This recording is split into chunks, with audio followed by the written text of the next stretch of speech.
වේදනාව දැනෙන්නේ කැම නිසා නෙවෙයි, දත්වල සංවේදීතාවය නිසායි. විසඳුම නව සෙන්සිටිව් එක්ස්පර්ට් by සිග්නල්. තත්පර 30න් වේදනාවට සහනයක්. නැවත මතුවීම වැළැක්වීමට උපකාරී වේ. දත්වල සංවේදීතාවය නිසා ඇතිවන වේදනාව ඔබත් පරාජය කරන්න. නව සෙන්සිටිව් එක්ස්පර්ට් by සිග්නල්.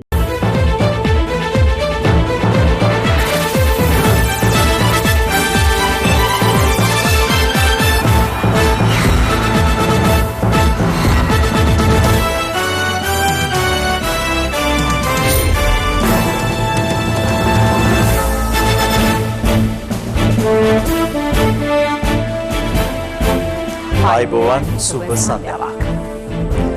සියලු සමීක්ෂණ වාර්තා නැවත නැවතත් තහවුරු කළ ලංකාවේ අංක 1 ප්‍රවෘත්ති ප්‍රකාශය. පැත්ත ගියත් ඇත්ත කියන හිරු සවස 6:55 සමගින් හමුවන මම පලින්ද තිරිමාන්න. මම රෝෂිනී විජේසූරිය මුලින් අවධානය දවස උණුසුම් කළ සිරස්තල වෙත.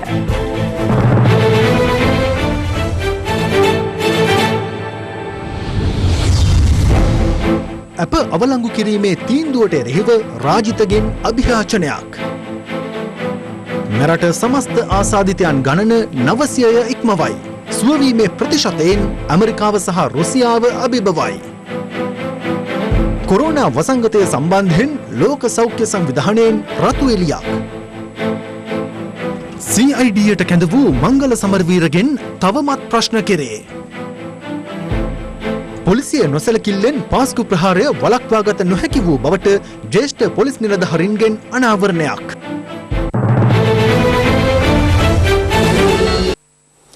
තමන්ට ලබා දී තිබූ ඇප අවලංගු කරමින් කොළඹ මහාධිකරණය ඊයේ ලබා දුන් නියෝගය බල රහිත කරන්නයි ඉල්ලා හිටපු පාර්ලිමේන්තු මන්ත්‍රී රාජිත සේනාරත්න අභියාචනාධිකරණයට පෙත්සමක් ගොනු කළා. ඔහු මෙම පෙත්සම ගොනු කර ඇත්තේ සේ නීතිඥවරුන් මාර්ගයෙන්. දවසේ පුවත ආන්දෝලනාත්මක සුදුපෑන් ප්‍රවෘත්ති සාකච්ඡාවට අදාළව පසුගිය වසරේ දෙසැම්බර් 30 වනදා කොළඹ ප්‍රධාන මහේස්ත්‍රාත් ලංකා ජයරත්න මෙනවිය විසින් රාජිත සේනාරත්න හිටපු මන්ත්‍රීවරයාට ලබා දී තිබූ ඇප නියෝගය කොළඹ මහාධිකරණ විනිසුරු මංජුල තිලකරත්න මහතා ඊයේ අවලංගු කරනු ලැබුවා. ඒ ඇප ලබා දීමට එරෙහිව නීතිපතිවරයා විසින් ගොනු කර තිබූ ප්‍රතිශෝධන පෙත්සමේ තීන්දුව ප්‍රකාශයට පත් කරමින්.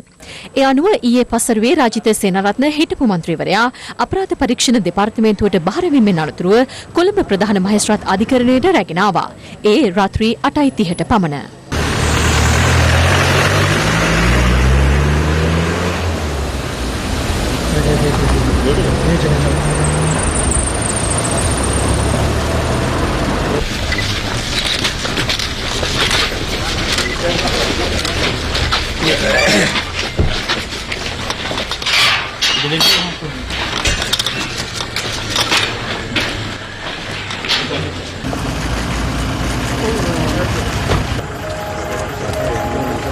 එහිදී රාජිත සේනාරත්න හිටපු මන්ත්‍රීවරයා වෙනුවෙන් පෙනී සිටි නීතිඥයන් අධිකරණයට දන්වා සිටියේ මහාධිකරණය මගින් ලබා දී තිබූ ඇප අවලංගු කළද රක්ෂිත බන්ධනාගාරගත කරන ලෙස නියෝග කර නොමැති බවයි. එහින් සිය සේවාදායකයාට ඇප ලබා දෙන ලෙස එම නීතිඥයන් ඉල්ලා සිටියා. කෙසේ වෙතත් නීතිපති දෙපාර්තමේන්තුව වෙනුවෙන් පෙනී සිටි නියෝජ්‍ය සොලිසිටර් ජෙනරාල් දිලීප පීරිස් මහතා එමිල්ලීමට දැඩිව විරෝධත්වය පළ කළ අතර ඔහු සඳහන් කළේ සැකකරු අවම වශයෙන් දින 14ක් රක්ෂිත බන්ධනාගාරගත කළ යුතු බවටයි. මහාධිකරණය විසින් මීට පෙර ලබා දී තිබූ ඇප නියෝගය අවලංගු කර ඇති හින් සැකකරු අද්දින අධිකරණය හමුවේ පෙනී සිටින්නේ පසුගිය වසරේ දෙසැම්බර් 30 වනදාට පෙර රක්ෂිත බන්ධනාගාරගත කිරීමට නියෝග කෙරුණු සැකකරුවෙකු ලෙස බව නියෝජ්‍ය සොලිසිටර් ජෙනරාල්වරයා එහිදී අවධාරණය කළා. රාජිත සේනාරත්න හිටපු මන්ත්‍රීවරයා වෙනුවෙන් පෙනී සිටි නීතිඥයන් එහිදී සඳහන් කර සිටියේ සිය සේවාදායකයා අවුරුදු 70ක් වයස සිටි පුද්ගලයෙකු බවයි. එමෙන්ම සිය සේවාදායකයා හෘද සැත්කමකට භාජනය කර ඇති හේයින් වර්තමානයේ රට තුළ ව්‍යාප්තව පවතින COVID-19 වෛරසයට ගොදුරුවීමේ වැඩි ඉඩක් පවතින හේයින් ඔහුට ඇප ලබා දෙන ලෙස ඔවුන් ඉල්ලා සිටියා. එහිදීද සිය විරෝධත්වය පළ කළ රජයේ නියෝජ්‍ය සොලිසිටර් ජෙනරාල්වරයා පෙන්වා දුන්නේ බන්ධනාගාර තුළින් කිසිදු COVID-19 ආසාදිතයෙකු හමුව නොමැති බවයි. එහින් හොඳම නිරෝධායන මධ්‍යස්ථානය බන්ධනාගාරය බව ඔහු පෙන්වා දුන්නා. කරුණු සලකා බැලූ ප්‍රධාන මහේස්ත්‍රාත් ලංකා ජයරත්න මෙනවිය සැකකාර රාජිත සේනාරත්න හිටපු මන්ත්‍රීවරයා මේ මාස 27 වනදා දක්වා රක්ෂිත බන්ධනාගාරගත කිරීමට නියෝග කළා.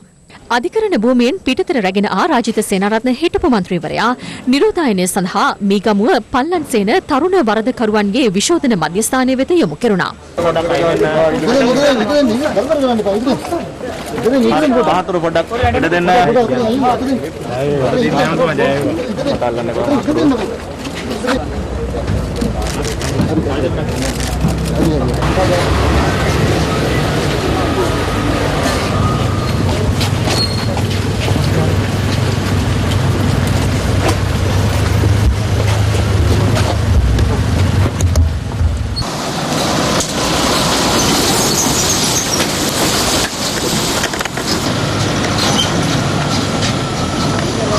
මේ අතර තමන්ට ලබා දී තිබූ ඇප අවලංගු කරමින් කොළඹ මහාධිකරණයේ ලබා දුන් නියෝගය බලරහිත කරන්නයි ඉල්ලා හිටපු පාර්ලිමේන්තු මන්ත්‍රී රාජිත සේනාරත්න අභියාචන අධිකරණයට පෙත්සමක් ගොනු කර තිබෙනවා. ඒ සිය නීතිඥවරුන් මාර්ගයෙන්. රාජිත සේනාරත්න හිටපු මන්ත්‍රීවරයා වෙනුවෙන් පෙනී සිටි නීතිඥ ගුණරත්න වන්නිනායක මහතා සඳහන් කළේ මහේස්ත්‍රාත් අධිකරණය විසින් මීට පෙර ඇප ලබා දීමේ නියෝගය නීතිපති දෙපාර්තමේන්තුව විසින් නිසලෙස අධ්‍යයනය කිරීමෙන් තොරව මහාධිකරණය හමුවේ පෙත්සමක් ගොනු කර ඇති බවයි.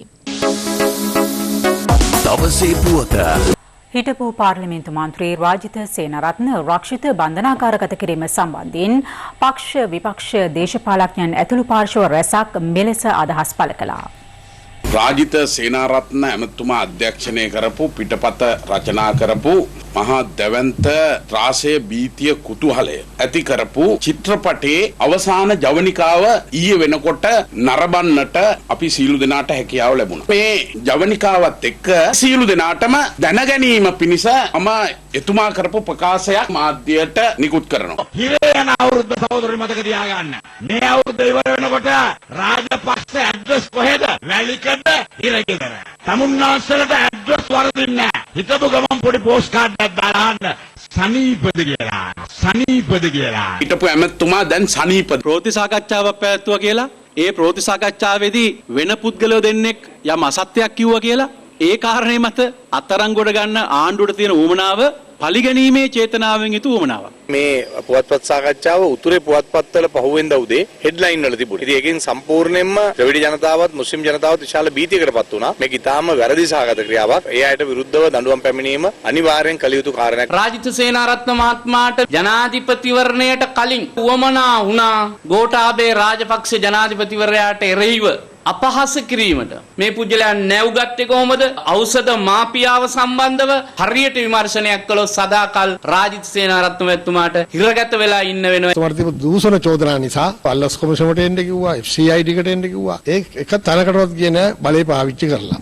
මේගොල්ලෝ වැඩේ වැරදුනාම පැනලා යනවා හොරෙන්. අන්තිමට කොටු වුණාම මේක අපේ ආණ්ඩු පක්ෂේ වැඩක් කියලා තමයි කියන්නේ. ඉමුල් කතාවක් අල්ලගෙන හිටපු ඇමති කෙනෙක් පස්සෙන් එලවනවා. තනිකරම දේශපාලන පරිගැනීමක් ලෙසයි මම මේක දකින්නේ. සුදුයන් කතාව. ඒකේ ප්‍රශ්නයක් තියෙනවා වෙන්න පුළුවන්. මොකද රාජිත් සේනාරත්නත් එක්ක වාඩි වෙච්ච කට්ටිය මාධ්‍ය හමුවට දැන් ඒගොල්ලෝ වෙන කතාවක් කියන හින්දා ප්‍රශ්නයක් තියෙනවා කියලා අපිට හිතෙනවා. මේ රටේ ඡන්ද දෙන්න හිටපු ලක්ෂ ගණන් ජනතාව භීතියටපත් වුණා. ඔවුන්ගේ ඇඟවල් වල තියෙන රෝම කූප කෙලින් වුණා. මේ කිඹුලන්ට මේක දාන විදිය රාජ්‍ය මාධ්‍ය වලින් හැම වෙලෙම පෙන්නනකොට ඒක අනුව යුක්තිය පසින්දලීම සහ දිට්ඨ ධම්ම වේදනී අනුව සිද්ධ වෙන දේවල් වලට අපිට මොනවත් කරගන්න විදියක් නැහැ. වැරද්දක් කරලා තියෙනවා නම් දඩුවම් දෙන්න ඕනේ. එළියම පේනවා දේශපාලන පරිගැනීම් කියලා. ඇයි මෙතෙක් කල් මෙහෙම ඉඳලා දැන් උසාවිය ඇරියට අත්දැකීම් ගන්න පටන් ගත්තා. කිසිම දේශපාලන ඇඟිලි ගැසීමක් නැතුව අධිකරණයේ දීපු තීන්දුවක් විවේචනය කරන්න මම හිතන්නේ කිසි කෙනෙකුට අයිතියක් නැහැ. මේක ආණ්ඩුවෙන් කරපු එකක් නෙවෙයි. අධිකරණය මගින් ගත්ත තීන්දුවක් නෙවෙයි. සජ්ජාතික පස්සේ එදා ඉඳන් මේමයි වල්ලලි කුලප්පුණා මෙහෙම තමයි. රාජිත සේනාරත්න මහත්මයාගෙන් දැන් අපි අහනවා ඔබතුමාට සනීපද සැපද කියලා. අද රාජිත සේනාරත්න කිඹුලා බනිස් කමින් ඉන්න ඕන තැන ඉන්න. 2019 12 වෙනි මාසේ 27 වෙනිදා හිරු ප්‍රවෘත්ති විකාශය තුල ගියා මුබාරක් කියන වෛද්‍යවරයා සම්බන්ධව ECG පරීක්ෂණ වාර්තාව යහපත් වෙලා තිබ්බා රාජිත සේනාරත්න මහතා. නමුත් අර මුබාරක් කියන වෛද්‍යවරයා රාජිත සේනාරත්න ලොකු ලෙඩෙක් කියලා පෙන්වන්න උත්සාහයක් දරුවා. ඒක නිසා රාජිත සේනාරත්නට ක්‍රියාත්මක වෙන නීතිය මේ වෛද්‍යවරයාට අනිවාර්යයෙන්ම ක්‍රියාත්මක වෙන්න ඕනේ. 60 බෙහෙත් පෙත්ත රුපියල් 60ට විකුණපු බාල ඖෂධ ගෙනල්ලා ඒ ඖෂධ වලින් ලාභ උපයපු රාජිත සේනාරත්න වගේ අය දඟගෙයි දාන එක නෙමෙයි කරන්න ඕනේ. අයථා විදියට උපයාස ගත්ත සියලු මුදල් රාජසන්තක කොට ජනතාවට සහන සැලසීම කළ යුතුයි.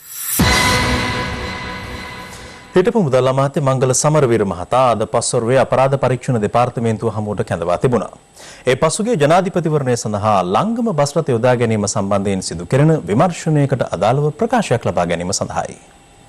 අපරාධ පරීක්ෂණ දෙපාර්තමේන්තුවට පැමිණෙන ලෙස කර තිබූ දැනුම් දීමකට අනුව හිටපු මුදල් අමාත්‍ය මංගල සමරවීර මහතා අද පසුරු 2කට පමණ එහි පෙනී සිටියා.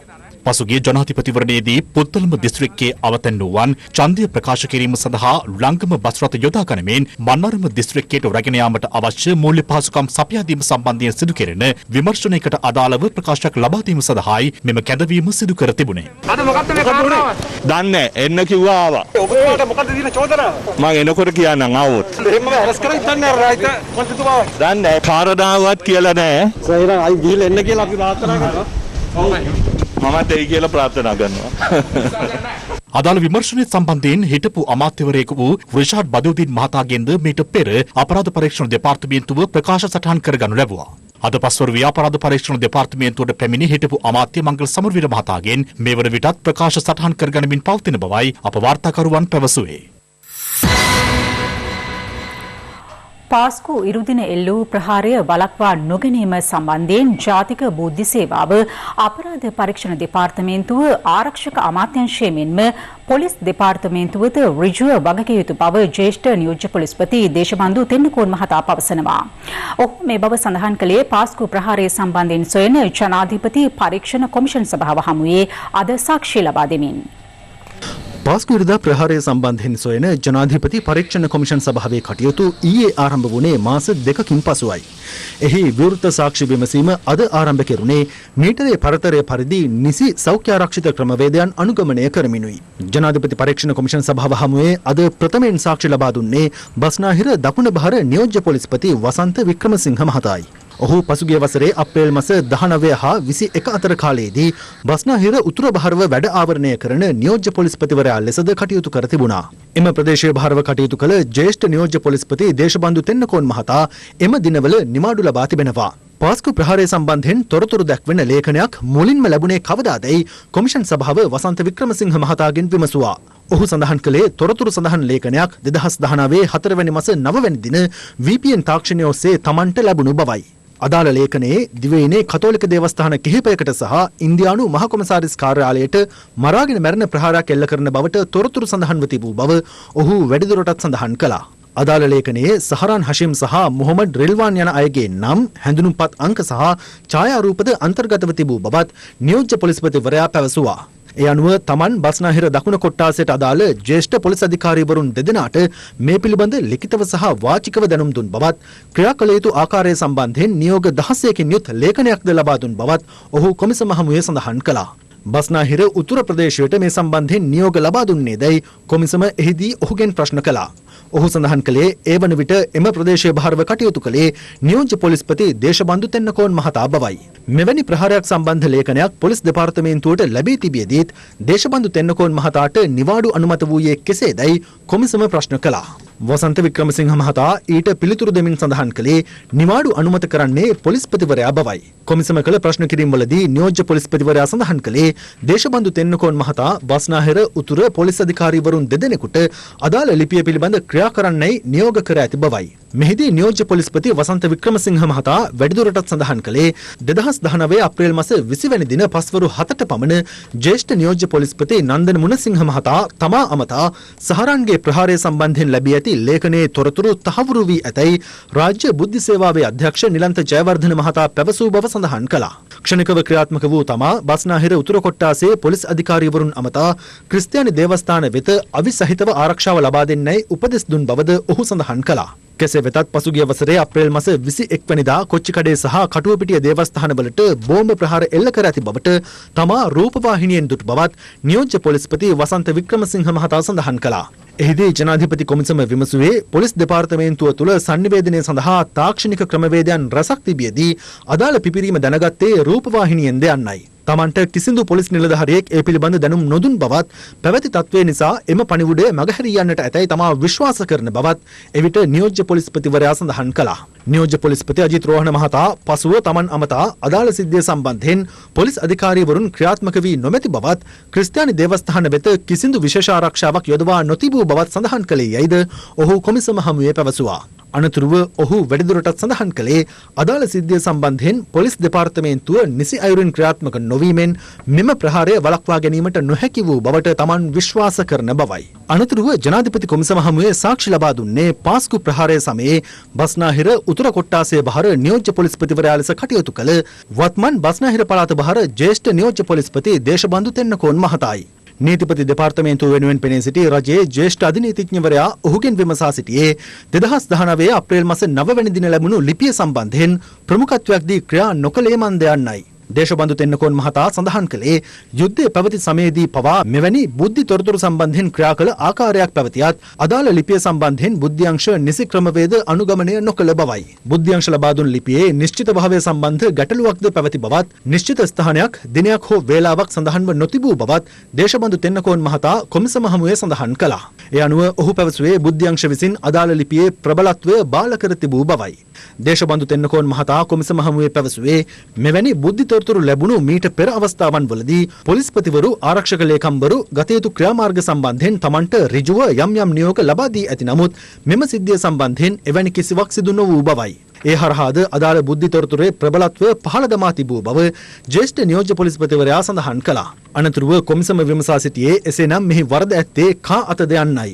ඊට පිළිතුරු දෙමින් දේශබන්දු තෙන්නකෝන් මහතා සඳහන් කළේ ඉන්දිය රෝ බුද්ධ සේවාව විසින් 2019 ජනවාරි 23 වෙනිදා වන විට සියලු තොරතුරු ලබා දී තිබියදීත් ක්‍රියාත්මක නොවීම පිළිබඳ පැහැදිලි වරද ඇත්තේ ජාතික බුද්ධ සේවාවේ අපරාධ පරීක්ෂණ දෙපාර්තමේන්තුවේ සහ ආරක්ෂක අමාත්‍යාංශයේ බවයි. එමෙන්ම තමන් නියෝජනය කරන පොලිස් දෙපාර්තමේන්තුවේද ඉහළ සිට පහළ දක්වා සියලු නිලධාරීන්ද මේ සම්බන්ධයෙන් ඍජුව වගකිව යුතු බව දේශබන්දු තෙන්නකෝන් මහතා සඳහන් කළා.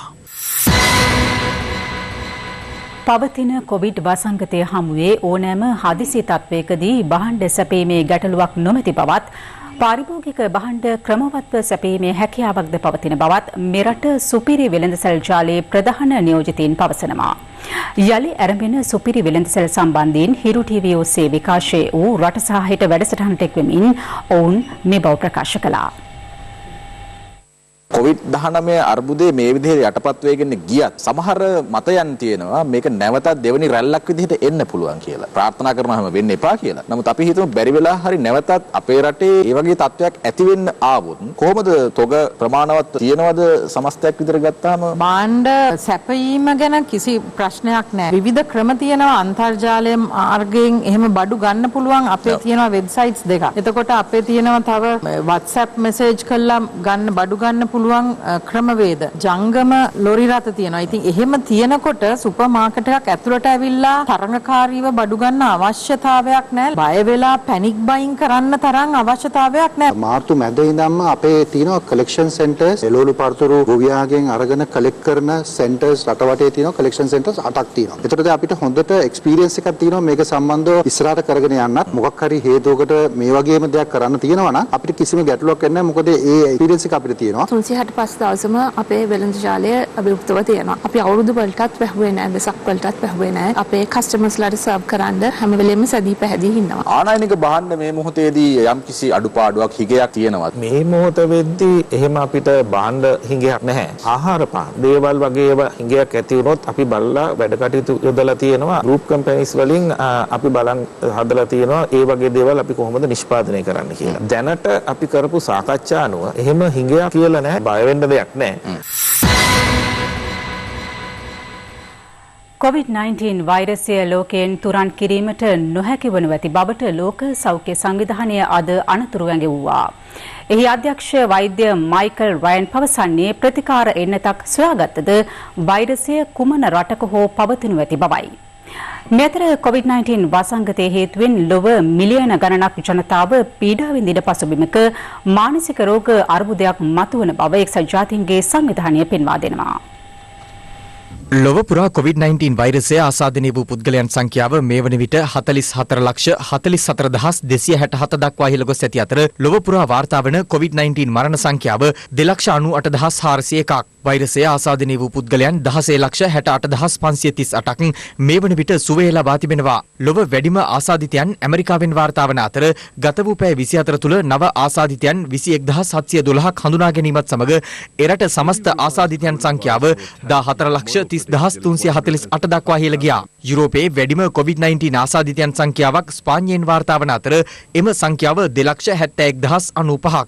මැද පෙරදිග කලාපයේ COVID-19 වෛරසය ආසාදනය වූ වැඩිම පුද්ගලයන් සංඛ්‍යාවක් වාර්තා වන්නේ තුර්කියෙන්. දකුණු ආසියානු කලාපයේ වැඩිම COVID-19 ආසාදිතයන් සංඛ්‍යාවක් ඉන්දියාවෙන් වාර්තා වන අතර එම සංඛ්‍යාව 78,194ක්. අප්‍රිකානු කලාපයේ වැඩිම COVID-19 ආසාදිතයන් සංඛ්‍යාවක් දකුණු අප්‍රිකාවෙන් වාර්තා වනවා. COVID-19 වෛරසයේ ව්‍යාප්තිය ආරම්භ චීනයේ ගත වූ පැය 24 තුළ නව ආසාදිතයන් 12 දෙනෙකු හඳුනා ගැනුණා. රෝගීන් වාර්තා වූ ජිලිං සහ ලියාවෝනිං පළාත් අර්ධ වශයෙන් වසා දැමීමට චීන බලධාරීන් පියවරගෙන තිබෙනවා. මේ අතර COVID-19 වෛරස ආසාදිතයෙකු කතා කිරීමේදී මුඛයෙන් පිටවන බිඳිති විනාඩි 8ක පමණ කාලයක් අවකාශයේ රැඳී පවතින බවට පර්යේෂණ වලින් අනාවරණ වී තිබෙනවා. ඇමරිකාවේ පෙන්සිල්වේනියා විශ්වවිද්‍යාලය සහ එරට ජාතික සෞඛ්‍ය ආයතනයේ සිදු කළ නවතම පර්යේෂණයකින් අනාවරණය වී ඇත්තේ සීමිත අවකාශයක් තුළ ශබ්ද නගා කතා කිරීමේදී අවම වශයෙන් COVID-19 අඩංගු බිඳිති 1000ක් පමණ ජනනය විය හැකි බවයි. COVID-19 වෛරසය සඳහා එන්නත් නිපදවීමට ලොව ඖෂධ සමාගම් 100කට වැඩි සංඛ්‍යාවක් ඉදිරිපත්ව සිටින අතර විදේශ මාධ්‍ය වාර්තා කළේ ඉන්දියානු සහ පාකිස්තානු ඖෂධ සමාගම් 5ක්ද අත්හදා බැලීම් සිදු කරන බවයි. කෙසේ වෙතත් COVID-19 වෛරසයට එරෙහිව එන්නතක් නිපදවීමේ ගෝලීය පර්යේෂණවලට ඇමරිකානු ජනාධිපති ඩොනල්ඩ් ට්‍රම්ප්ගේ ආකල්ප සහ පළමුව ඇමරිකාව යන ඔහුගේ ප්‍රතිපත්ති බාධාවක් බව ගාඩියන් පුවත්පත වාර්තා කරනවා. කෙසේ වෙතත් ලෝක සෞඛ්‍ය සංවිධානය පවසන්නේ COVID-19 වෛරසය ලෝකෙන් තුරන් කිරීමට නොහැකි වනු ඇති බවයි. We have a new virus entering the human population for the first time, and therefore it is very hard to predict when we will prevail over it. This virus may become just another endemic virus in our community, and this virus may never go away. COVID-19 ආසාදනය වීමෙන් ඊයේ දිනය තුළ රෝගීන් 63 දෙනෙකු සුවය ලැබූ අතර ඒ අනුව සුවය ලැබූ සමස්ත සංඛ්‍යාව 445ක්. මෙතර මෙරට කොවිඩ් ආසාදිතයින් සංඛ්‍යාව 900 සීමාව ඉක්මවා ගියා.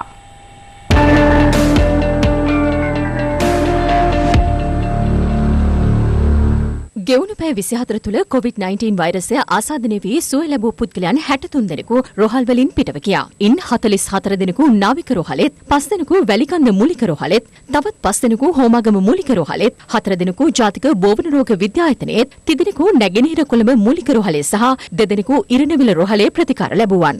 ඒ අනුව COVID-19 රෝගීන් සුවය ලැබූ සමස්ත සංඛ්‍යාව 445ක් දක්වා ඉහළ ගියා. මේ අතර ලෝකයේ COVID-19 ආසාදිතයන් සුවවීමේ ප්‍රතිශතය සැලකීමේදී ඇමරිකාව සහ රුසියාව අභිබවමින් ශ්‍රී ලංකාව ඉදිරියට පැමිණ ඇති බව සෞඛ්‍ය ප්‍රවර්ධන කාර්යාංශය ඉදිරිපත් කළ නවතම වාර්තාවේ සඳහන්. COVID-19 ආසාදනය වීමෙන් තවත් රෝගීන් 462 දෙනෙකු තවදුරටත් රෝහල්ගතව ප්‍රතිකාර ලබන අතර මරණයට පත්වති සංඛ්‍යාව 9ක්. මෙවන විට සමස්ත COVID-19 ආසාදිතයන් සංඛ්‍යාව 916ක්. ඊයේ හඳුනාගත් ආසාදිතයන් 26 දෙනාම නාවික හමුදා සමාජිකයන් වන අතර ඔවුන් සියලු දෙනා වැලිසර නාවික හමුදා කඳවුරට අනුයුක්තව සේවය කළ අයයි. පසුගිය අප්‍රේල් 22 වෙනිදා සිට මේ දක්වා කාලය තුල තහවුරු කරගන්නා ලද රෝගීන් 607 දෙනා අතරින් 514 දෙනෙකු නාවික හමුදා සමාජිකයන් හා ආශ්‍රිතයන් වන අතර සමාජයෙන් සොයාගන්නා ලද පිරිස සටහන් වන්නේ 93ක් ලෙසයි. නාවික හමුදා සමාජිකයන්ගෙන් 121 දෙනෙකු මෙවන විට පූර්ණ සුවය ලබා පිටව ගොස් තිබෙනවා.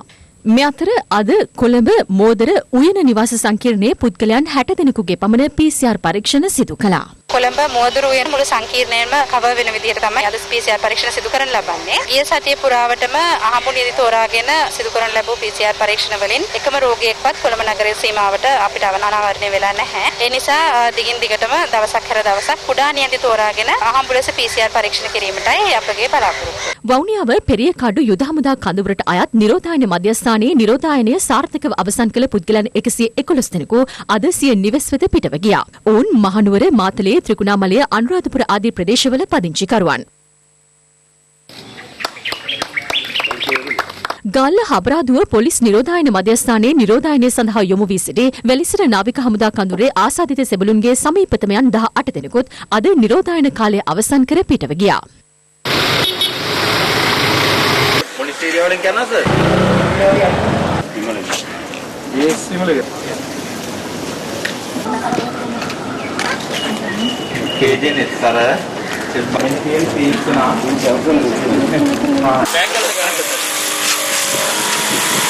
ඔයාලා ගෙදර ගියාට පස්සේ තව දවස් 14ක් ගෙදරට වෙලා ඉන්න ඕනේ. එතකොට අපි මෙහෙන් යනකොට ඔයාලා ඉන්න ඒරියා එකේ PHI මහතුරුන්ට දැනුවත් කරලා තියෙනවා. ඔයාලා මෙන්න මේ ඇඩ්‍රස් එකට එනවා කියලා. දැන් ඔයාලා පිටිපැද්ද දේවල් ටික එහෙදි කරන්න ඕනේ. තාණ්ඩිකුලම් නිරෝධායන මධ්‍යස්ථානයට යොමු කර සිටි අවිස්සාවැල ප්‍රදේශයේ පවුල් 15ක පිරිස් නිරෝධායනය අවසන් කර ඊයේ යලි නිවෙස් වෙත පැමිණි අතර ඔවුන්ට දින 14ක කාලයක් තවදුරටත් ස්වයං නිරෝධායනය වන ලෙස උපදෙස් ලබා දී තිබෙනවා. නමුත් ඔවුන් ඊට විරෝධය පළ කිරීම හේතුවෙන් සීතාවක සෞඛ්‍ය වෛද්‍ය නිලධාරී කාර්යාලයේ නිලධාරීන් අවිස්සාවේල පොලිසියට පැමිණිලි කිරීමෙන් පසු ඔවුන් යලි නිවෙස් තුළ නිරෝධායනය කිරීමට පියවර ගැනුණා.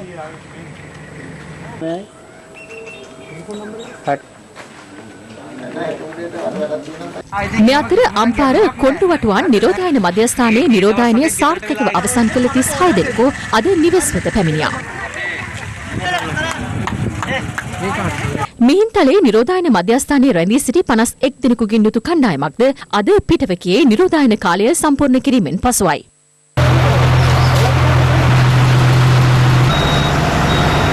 COVID-19 වසංගතය හේතුවෙන් මෙරටට පැමිණීමට නොහැකිව මාලදිවයිනේ සිරවී සිටි ශ්‍රී ලාංකිකයන් 300 දෙනෙකු විශේෂ ශ්‍රී ලංකන් ගුවන් යානයකින් මෙරටට රැගෙන ආවේ අද පස්වරුවයි.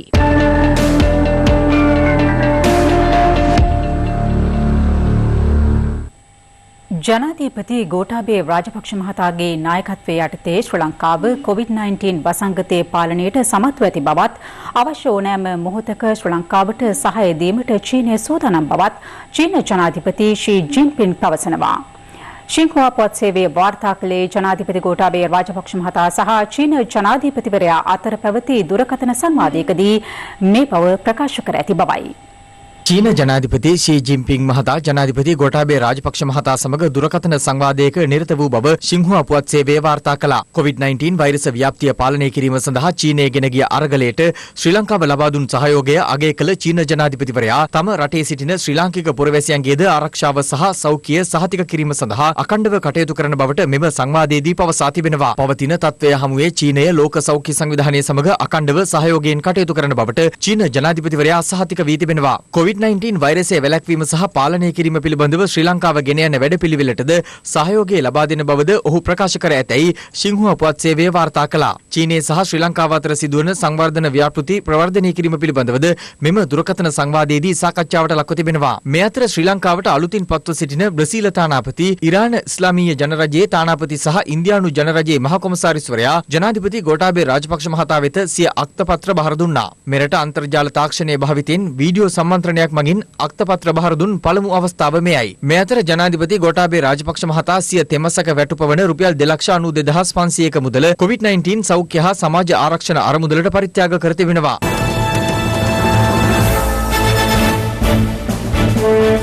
මෙරට තුළ COVID-19 වෛරසය පැතිර යාමත් සමග ආර්ථිකයට එල්ල වී ඇති පීඩනය අවම කිරීම සඳහා හඳුනාගත් භාණ්ඩ කිහිපයක ආනයනය සීමා කිරීමට රජය තීරණය කර තිබෙනවා. රජයේ ප්‍රවෘත්ති දෙපාර්තමේන්තුවේ අද පෙරවරුවේ පැවති ප්‍රවෘත්ති සාකච්ඡාවකදී මේ ගැන පැහැදිලි කෙරුණා.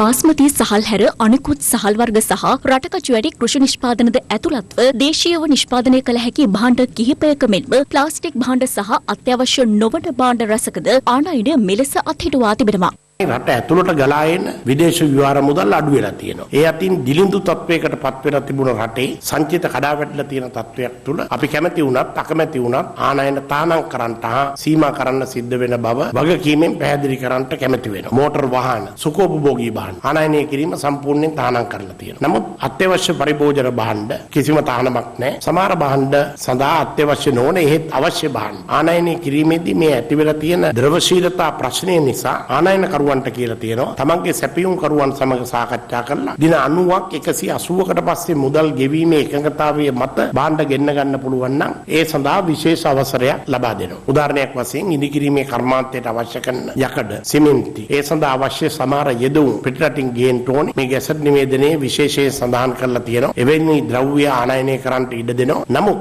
ඔවුන් විසින් සකස් කරගත යුතුයි. සැපයුම් කරුවන් එගිනකොටම මුදල් ගෙවන්න බෑ. ගෙවීම් කල් දාගෙන එවැනි දේ ගේන්න පුළුවන්කම සහතිකකම ලබලා දීලා තියෙනවා. මේ අතර රජයේ අමාත්‍යවරුන් සඳහා නිල වාහන 3000ක් ආනයනය කර ඇති බවට පසුගියදා විපක්ෂය සිදු කළ චෝදනාව සම්බන්ධයෙන් අමාත්‍ය වෛද්‍ය රමේෂ් පතිරණ මහතා පිළිතුරු ලබා දුන්නා. පසුගිය දිනවල විරුද්ධ පක්ෂයෙන් පැහැදිලි චෝදනාවක් කළ තිබෙනවා ශ්‍රී ලංකා රජයට වාහන 3000ක පමණ ප්‍රමාණයක් ආනයනය කරලා තිබෙනවා කියන කාරණය. අපි කියනවා එකම වාහනයක්වත් රජයට ආනයනය කරේ නැහැ. අද පවතින තත්ත්වයක් එක්ක අතිගරු ජනාධිපතිතුමන් අපි විශ්වාස කරන ඉදිරි වසර 5ක කාලය තුලදීම මැති ඇමතිවරුන්ට සහ රජයේ නිලධාරීන්ට වාහන ආනයනය කිරීමක් සිදු නොකරනවා කියලා විශ්වාස කරනවා. සහන ආධාර ගෙවීම සඳහා අප්‍රේල් සහ මැයි මාසය වෙනුවෙන් පමණක් ශ්‍රී ලංකා රජය රුපියල් බිලියන 60කට අධික මුදලක් වැය කරනවා.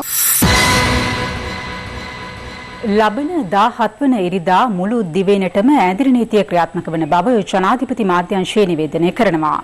කෙසේ වෙතත් කොළඹ සහ ගම්පහ දිස්ත්‍රික්ක සඳහා පනවා තිබෙන ඇඳිරි නීතිය නැවත දැනුම් දෙනතුරු දිගටම ක්‍රියාත්මකයි. නිකුත් කළ නිවේදනයක දැක්වෙන්නේ කොළඹ සහ ගම්පහ දිස්ත්‍රික්ක සඳහා පනවා ඇති ඇඳිරි නීතිය අඛණ්ඩව ක්‍රියාත්මක වන බවයි. සෙසු දිස්ත්‍රික්කයන් සඳහා මැයි 16 සෙනසුරාදා දක්වා පසරු 8 සිට අලුයම 5 දක්වා ඇඳිරි නීතිය ක්‍රියාත්මක වන අතර මැයි 17 වන ඉරිදා මුළු දිවයිනටම ඇඳිරි නීතිය ක්‍රියාත්මකයි. කොළඹ ගම්පහ හැර සෙසු දිස්ත්‍රික්ක සඳහා ඇඳිරි නීතිය මැයි 18 වෙනිදා සිට මැයි 23 වනදා දක්වා ක්‍රියාත්මක වන්නේ පසරු 8 සිට අලුයම 5 දක්වායි. ජන ජීවිතයේ යථා තත්ත්වයට පත් කිරීම සඳහා ආරම්භ කළ වැඩපිළිවෙලද ලබන 16 දක්වා ක්‍රියාත්මක කර නැවත මැයි 18 සිට ඉදිරියට පවත්වාගෙන යන බව නිවේදනයේ සඳහන්. මේ අතර රට නැවත යථාවත් කිරීමේ රජයේ තීරණයට අනුව පෙර දින දෙකට සාපේක්ෂව වැඩි රාජ්‍ය සහ පෞද්ගලික අංශයේ සේවකයන් පිරිසක් දුම්රිය සහ බස් රථ මගින් අද දිනේදී කොළඹට පැමිණියා. දුම්රිය ගමනාගමන අධිකාරී ගාමිණී සෙනවිරත්න මහතා පැවසුවේ දුම්රිය ගමන් කිරීම සඳහා 11500කට අධික ප්‍රමාණයක් අයදුම් කර ඇති බවයි. මේ හේතුවෙන් ඉදිරි සතියේ සිට දුම්රිය ගමන් වාර වැඩි කිරීමට පියවර ගන්නා බව දුම්රිය දෙපාර්තමේන්තුව සඳහන් කළා. දුම්රියෙන් පැමිණි මගීන්ගේ උෂ්ණත්වය පරීක්ෂා කිරීම අදත් කොටුව සහ මරදාන දුම්රිය ස්ථානවලදී ක්‍රියාත්මක කළේ ආරක්ෂක අංශ මැදිහත් වීමෙන්. අද පෙරවරුවේ බෙලියත්ත දුම්රිය ස්ථානයට පැමිණ සිටි මගීන්ගේ හැඳුනුම්පත් සහ ඔවුන්ට කාර්යාලවලින් සේවයට පැමිණෙන ලෙසට ලබා දී ඇති දැනුම් දීම් පිළිබඳව පොලිසිය පරීක්ෂාවට ලක් කළේ මෙලෙසින්. ඒගොල්ලෝ කියනවා ප්‍රශ්නේ අපි රස්තාවට ගෙන්නලා තියනවද නැද්ද කියලා අපි දැනගන්නේ අර ලිපියක් කියනවා. මේ අතර කොළඹ දිස්ත්‍රික්කයේ තුල අද පෙරවරුවේත් වැඩි ප්‍රමාණයක් දහවනය වූයේ ලංකා ගමනාගමන මණ්ඩලයට අයත් බස් රථයි. මේ පිටකොටුව ළංගම බස් නැවතුම් පොලේ අද දක්නට ලැබුණු තත්ත්වයයි.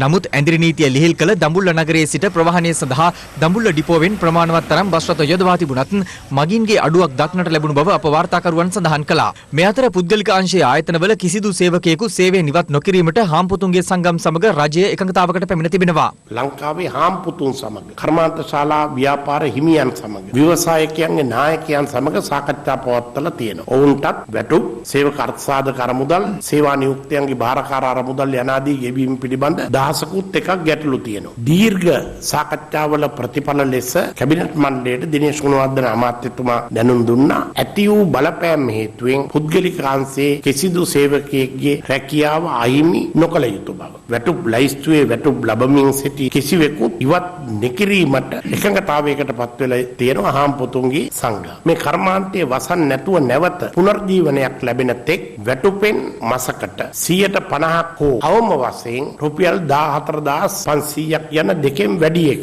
ගෙවන්න එකඟතාවයක් ඇති කරගත් බව කැබිනට් මණ්ඩලයට දැනුම් දුන්නා. සෑම විදුලි පාරිභෝගිකයෙකු සඳහාම මාර්තු සහ අප්‍රේල් මාස සඳහා වෙන්වෙන් වශයෙන් විදුලි බිල්පත් නිකුත් කිරීමට ලංකා විදුලි බල මණ්ඩලයට සහ ලංකා විදුලි පුද්ගලික සමාගමට උපදෙස් දුන් බව විදුලි බල හා බලශක්ති අමාත්‍යාංශය නිවේදනය කළා. විෂය බහර අමාත්‍යවරයා සමග ඊයේ පැවති සාකච්ඡාවකදී උපදෙස් දී ඇත්තේ මාස දෙකක් සඳහා එක් විදුලි බිල්පතක් ලබා දී ඇති ස්ථානවල එම තත්වය වහාම වෙනස් කරන ලෙසටයි. එම මාස දෙකටම අදාළ විදුලි බිල්පත් සඳහා ගාස්තු ගෙවීම සඳහා මාසයක සහන කාල සීමාවක් ලබා දෙන බවද එම අමාත්‍යාංශය නිවේදනය කරනවා. මේ අතර අදත් කොළඹ සහ ගම්පහ දිස්ත්‍රික්කවල සුපිරි වෙළඳසැල්වල මත්පැන් අලෙවිසල් ඉදිරිපිට දක්නට තිබූ තත්ත්වයයි මේ. හැටන් නගරයේ ඇති මත්පැන් හල්වල තොග ඊයේ රාත්‍රිය වන විට අවසන් වී ඇති බව හැටන් සුරාබදු කාර්යාලයේ ස්ථානාධිපතිවරයා සඳහන් කළා.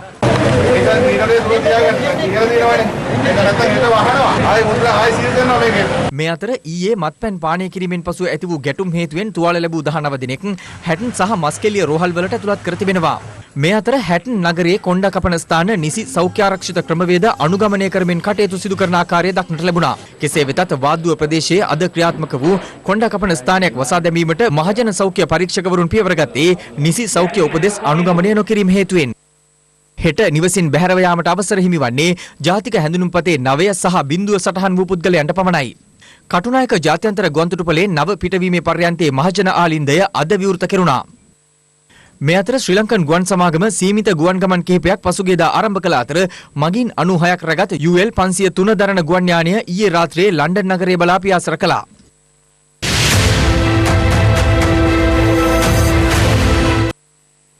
COVID-19 ව්‍යාප්ත වීමත් සමග දැඩි දුෂ්කරතා මැද සරණක් අවැසිව සිටින අපේම ජනතාව වෙනුවෙන් ක්‍රියාත්මක රට වෙනුවෙන් හිරු සහන යාත්‍රා ක්‍රියාන්විතයට සමගාමීව පොදු ස්ථාන විෂ බීජහරණය සහ ආරක්ෂිත ඇඳුම් හා උපකරණ බෙදා දීම ඇතුළු වැඩසටහන් කිහිපයක් අදත් ක්‍රියාත්මක වුණා. රට වෙනුවෙන් හිරු සහන යාත්‍රා ක්‍රියාන්විතය. හිරු සහන යාත්‍රා ක්‍රියාන්විතය ගම්නගර සිසාරා ක්‍රියාත්මක වුණේ COVID-19 වෛරසය ව්‍යාප්ත වීමත් සමග දුෂ්කරතා රැසකට මුහුණ පා සිටින අපේම ජනතාවගේ සුව සහනය මුඛ්‍ය පරමාර්ථය කරගනිමින්. හිරු සහන යාත්‍රා ක්‍රියාන්විතයට සමගාමීව හිරු මාධ්‍යජාලය ශ්‍රී ලංකා රතුකුරුස සමාජය හා එක්ව ක්‍රියාත්මක කරන පොදු ස්ථාන විෂ බීජහරණය කිරීමේ වැඩසටහන් අදත් ක්‍රියාත්මක වුණා. ඒ අනුව ජාතික චිත්‍රපට සංස්ථාව නාගරික රථවාහන මූලස්ථානය අලුත් කඩේ උසාවි සංකීර්ණය මෙන්ම කොළඹ හා ගම්පහ දිස්ත්‍රික්කවල සියලුම උසාවි සංකීර්ණ ඇතුළු ස්ථාන කිහිපයක් මෙලෙස විෂ බීජහරණය කෙරුණා. හිරු මාධ්‍යජාලය සහ රතුකුරුස සංගමය විසින් දෙන ලබන සක්‍රීය දායකත්වය අපි ඉතා ඉහළ වශයෙන් අගය කරනවා. මහජනයාගේ ආරක්ෂාව මේ COVID-19 ඒ කොරෝනා වෛරසය තුරන් කිරීම සඳහා හිරු මාධ්‍ය ජාලයත් ඒ වගේම ශ්‍රී ලංකා රතුකුරුස සංගමයත් විෂ බීජහරණය කිරීම සම්බන්ධයෙන් ශ්‍රී ලංකා පොලිසියේ ගෞරව ප්‍රණාම ස්තුතිය මේ අවස්ථාවේදී පුද කරනවා. මේ අතර බොරැල්ල පොලිසිය හිරු මාධ්‍ය ජාලයෙන් සිදු කළ ඉල්ලීමකට අනුව බොරැල්ල බස් නැවතුම්පොළ උමං මාර්ගය සහ කොටාපාර දුම්රිය ස්ථානය මෙලෙස විෂ බීජහරණය කෙරුණා. බෙහෙවින්ම ස්තුතිවන්ත වෙනවා හිරු මාධ්‍ය ජාලයට අපිට ලබා දුන්නු සහයෝගය පිළිබඳව. මේ අතර රට වෙනුවෙන් හිරු සහන යාත්‍රා ක්‍රියාන්විතයට සමගාමීව හොරණ මූලික රෝහලට අවශ්‍ය ආරක්ෂිත ඇඳුම් සහ උපකරණ පරිත්‍යාග කෙරුණා. ජාතික රතුකුරුස සංගමය හිරු මාධ්‍ය ජාලය සමග සම්බන්ධ වෙලා මේ කරන පුණ්‍ය කර්මය ඉතාමත්ම අතිවිශිෂ්ටයි. දැන් රටවටා හිරු. රටවටා හිරු. ජූනි මාස 20 වෙනිදා මහමැතිවරණය පැවැත්වීමට මැතිවරණ කොමිසම විසින් නිකුත් කර තිබෙන ගැසට් නිවේදනය අභියෝගයට ලක් කරමින් ගොනු කර ඇති පෙත්සම් සලකා බැලීම සඳහා ශ්‍රේෂ්ඨාධිකරණය පංචපුද්ගල විනිසුරු මඩුල්ලක් පත් කර තිබෙනවා. අග විනිසුරු ජයන්ත ජයසූරිය මහතා එම විනිසුරු මඩුල්ලේ සභාපතිවරයා ලෙස කටයුතු කරන අතර බුවනකලු විහාරයේ සිසිරද ආබ්රු ප්‍රියන්ත ජයවර්ධන සහ විජිත් මලල්ගොඩ යන මහත්වරු එම විනිසුරු මඩුල්ලේ සෙසු සමාජිකයින්. මෙම මූලික අයිතිවාසිකම් පෙත්සම් ලබන 18 වෙනිදා සහ 19 වෙනිදා ශ්‍රේෂ්ඨාධිකරණය හමුවේ සලකා බැලීමට නියමිතයි. දැනට පවතින තත්ත්වය මත ජූනි 20 වෙනිදා මැතිවරණය පැවැත්විය හැකි බව මැතිවරණ කොමිසමේ අධ්‍යක්ෂ ජනරාල් සමන් ශ්‍රී රත්නායක මහතා පවසනවා. බොහෝ වෙලාවට කමිෂන් සභාව ඊළඟ රැස්වෙන අවස්ථාවේදී රටේ පවතින තත්ත්වයන් පිළිබඳව අවධානය යොමු කළ දැනට ප්‍රකාශ කරපු ආකාරයට 6:20 වෙනි දිනේ තමයි දැනට අපිට මැතිවරණ දින විදිහට සඳහන් කරන්න පුළුවන්. බ්‍රැන්ඩෙක් සමාගම අපනයනය සඳහා සූදානම් කළ ප්‍රථම මුව ආවරණ තොගය ශ්‍රී ලංකාවේ ඇමරිකානු තානාපතිනි අලේනා බී ටෙප්ලිට්ස් මහත්මිය වෙත අද නිල වශයෙන් බහර දුන්නා. මිලියන 200ක මෙම මුව ආවරණ තොගය තානාපතිනිය වෙත බහර දීම සිදු කළේ ආර්ථික පුනර්ජීවන ජනාධිපති කාර්යසාධක බලකායේ සභාපති ජනාධිපතිවරයාගේ විශේෂ නියෝජිත බැසිල් රාජපක්ෂ මහතාගේ ප්‍රධානත්වයෙන්. එංගලන්තෙන් මෙරටට ගෙන්වන ලද අපද්‍රව්‍ය ප්‍රති අපනයනය කිරීමට මධ්‍යම පරිසර අධිකාරිය පියවර ගෙන තිබෙනවා. නිවේදනයක් නිකුත් කරමින් මධ්‍යම පරිසර අධිකාරියේ සභාපති එස් අමරසිංහ මහතා සඳහන් කළේ පසුගිය වසරේ මෙරටට ගෙන්වා ඇති එම අපද්‍රව්‍ය බහලුම් යලි එම රටට යැවීමට අවශ්‍ය කටයුතු සූදානම් කරමින් සිටින බවයි. ලෝක සෞඛ්‍ය සංවිධානයේ රෙගුලාසිවලට පටහැනිව නිකුත් කර ඇති කොරෝනා වෛරසයෙන් මියගිය පුද්ගලයන් ආදාහනය කිරීමේ ගැසට් පත්‍රය සංශෝධනය කර ගැසට් පත්‍රයට ආදාහනය සහ භූමදානය කිරීමට අවශ්‍ය රෙගුලාසි ඇතුළත් කරන ලෙස ඉල්ලමින් හිටපු අමාත්‍ය රිෂාඩ් බදියුදීන් ඇතුළු හිටපු පාර්ලිමේන්තු මන්ත්‍රීවරුන් 4 දෙනෙකු ශ්‍රේෂ්ඨාධිකරණයට පෙත්සමක් ගොනු කර තිබෙනවා. රටවටා හිරු. ඒ සමගින් දැනට අපි සමුගන්නවා. පැතක් නැතුව ඇත දැනගන්න ඔබේ ජංගම දුරකථන ජාලය අනුව තිරේ දිස්සන පරිදි හිරු ප්‍රවෘත්ති SMS සේවාව සක්‍රිය කරගන්න. අපි රාත්‍රී 9:55ට. ආයුබෝවන්.